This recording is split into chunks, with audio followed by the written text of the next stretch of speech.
Արաքելյան օրվա հետ կապված 44-օրյա պատերազմի 5-րդ տարելիցն է։ Ինչ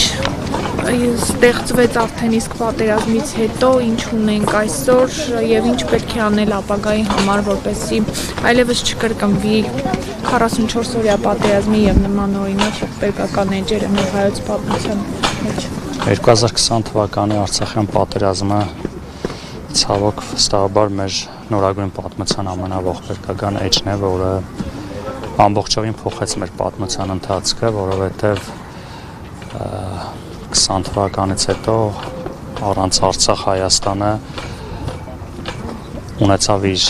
հսկայական անդրադարձը հենց Հայաստանի Հանրապետության վրա եւ այս 5 տարվա մղձավանջը ցավոք շարունակվում է եւ եթե պատերազմը կարելի է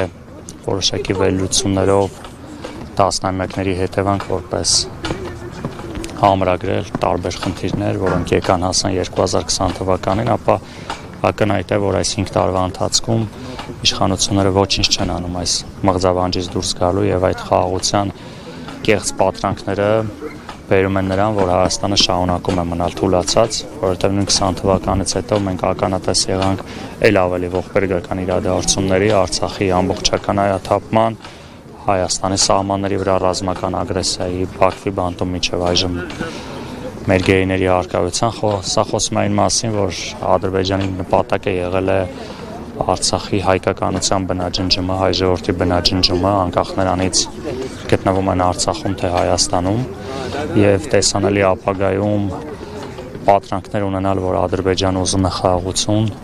ուղղակի միամտություն է։ Այս ամենից դուրս գալու լուծումը ուժեղ պետություն, ուժեղ տնտեսություն, ուժեղ բանակ ունենալն է, որովհետեւ միայն այդ ուժով կարողանանք ամրացնել մեր խաղաղությունը, որովհետև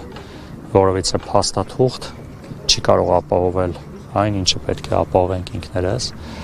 Իհարկե կարևորն է փաստաթղթերը, բայց եթե հետ գնանք նման փաստաթղթեր 30 տարվա ընթացքում շատ ենք ունեցել, որոնք հանգեցրել են ավելի մեծ ողբերգության եւ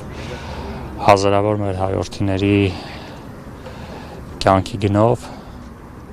մենք կարողացանք որոշակի կանոնություն ապահովել, թեև հետևանքները ողբերգական են եւ հենց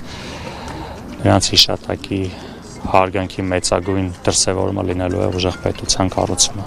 Պարոն Արաքելյան, ժամանակի ընթացքում ապագա խոսույթը փոխվեց, ապագան հիմա է, ապագան արդեն եկել է։ Քիչ առաջ զոհված զինծառայողներից մեկի ծնողի հետ էինք զրուցում, ասաց իր տղայի զոհվելուց հետո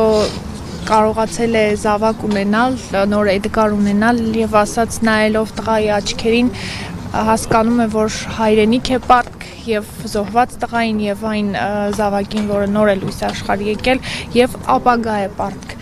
Այս երկու իրողությունները այս պահին հակադրվում են իրար հետ, ինչպիսին պետք է լինի դրա լուծումը։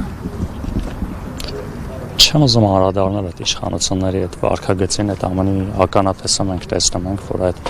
իրենց այդ բերած ապագան միայն ողբերգություններ, միայն կորուստներ է լինում, մարդկային կորուստներ, տարածքային կորուստներ, ընդհանրապես կորուստներ հենց ապագայի պատկերացումների մասին, որովհետև ցավոք այսօր բոլորը ոչ միայն զոհվածների ընտանիքները, այլ բոլորը ունեն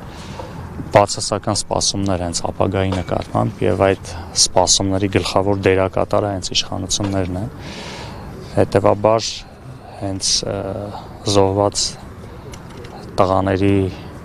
հարգանքը հիշատակը վառ պահելու համար այդ ապագան պետք է լինի ուժեղ պետություն կառուցելու հենց հաջորդ սերունդների համար, որի հետ այս իշխանությունները որևէ աղաս չունեն։